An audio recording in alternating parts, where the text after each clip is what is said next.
اعوذ باللہ من الشیطان الرجیم بسم اللہ الرحمن الرحیم۔ معزز و مکرم ناظرین اکرام، السلام علیکم ورحمۃ اللہ وبرکاتہ۔ امید ہے کہ آپ سب خیر و عافیت سے ہوں گے۔ آج کی ویڈیو میں ہم بات کرنے والے ہیں کہ بہت سے لوگ نماز تہجد ادا کرتے ہیں، لیکن نماز تہجد میں وہ بہت سی غلطیاں کرتے ہیں، اور اتنی مشقت کے بعد جب نماز تہجد ادا کرتے ہیں تو ان غلطیوں کی وجہ سے ان کی نماز تہجد ادا نہیں ہوتی۔ تو اس لیے آج کی ویڈیو میں آپ کے ذہنوں میں موجود چند سوالات کے جوابات دے کر آپ کے ذہن کو کلیئر کر دیا جائے، تاکہ آپ کے ذہن میں نماز تہجد کے حوالے سے کوئی کوئسچن، کوئی بات باقی نہ رہے، اور پھر نماز تہجد میں ہونے والی غلطیوں سے آپ بچ جائیں۔ اس سلسلے میں آج کی ویڈیو میں ہم بات کریں گے کہ نماز تہجد کی فضیلت کیا ہے، نماز تہجد کا طریقہ کیا ہے، نماز تہجد کی رکعات کتنی پڑھنی ہیں، نماز تہجد کا وقت کب سے کب تک ہے اور افضل وقت کون سا ہے، نماز تہجد میں سورہ اخلاص کو کتنی مرتبہ پڑھنا ہے، اور نماز تہجد کے لیے سونا ضروری ہے یا نہیں ہے۔ یہ تمام تر باتیں لوگوں کے ذہنوں میں موجود بھی ہوتی ہیں اور ان میں غلطیاں بھی کر بیٹھتے ہیں۔ تو اس لیے نماز تہجد جو ہے یہ افضل نماز ہے، اعلیٰ نماز ہے، کامل نماز ہے۔ پیغمبر علیہ الصلاۃ والسلام کے فرمان کے مطابق نوافل نماز میں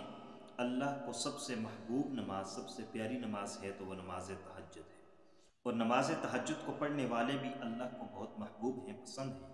یہ اللہ والوں کی نماز ہے، اللہ کے خاص بندوں کی نماز ہے۔ اللہ نے قرآن کریم کے اندر اپنے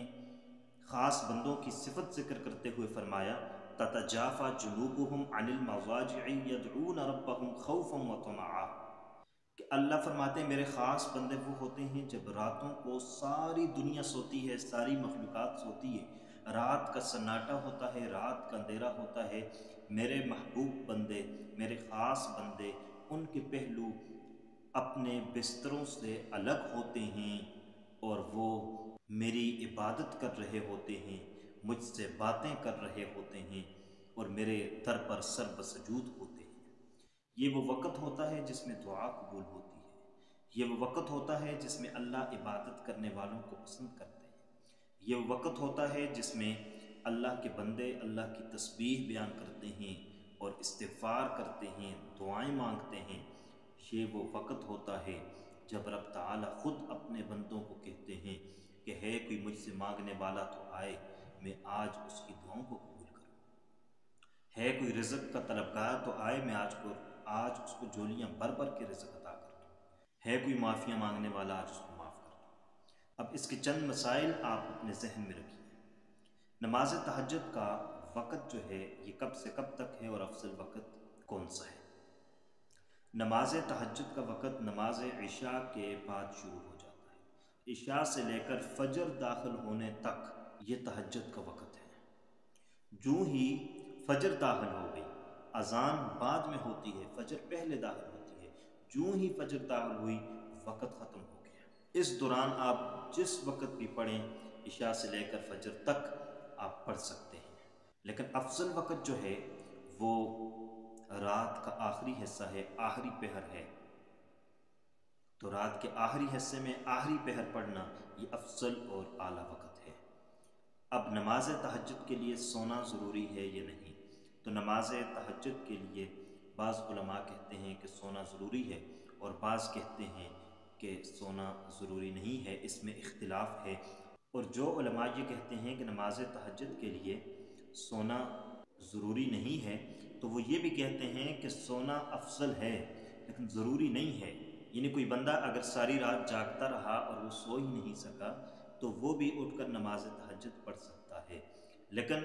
افضل یہ ہے کہ سونے کے بعد نماز تہجد پڑھی جائے، کیونکہ اس نماز کی فضیلت ہی اس لیے اتنی زیادہ ہے کہ ایک بندہ رات کو سوتا ہے اور اپنی نیند قربان کرنے کے بعد نماز تہجد ادا کرتا ہے، لیکن اگر کوئی بندہ بغیر سوئے بھی نماز تہجد پڑھتا ہے تو انشاءاللہ العزیز اللہ پاک اس کو نماز تہجد کا مکمل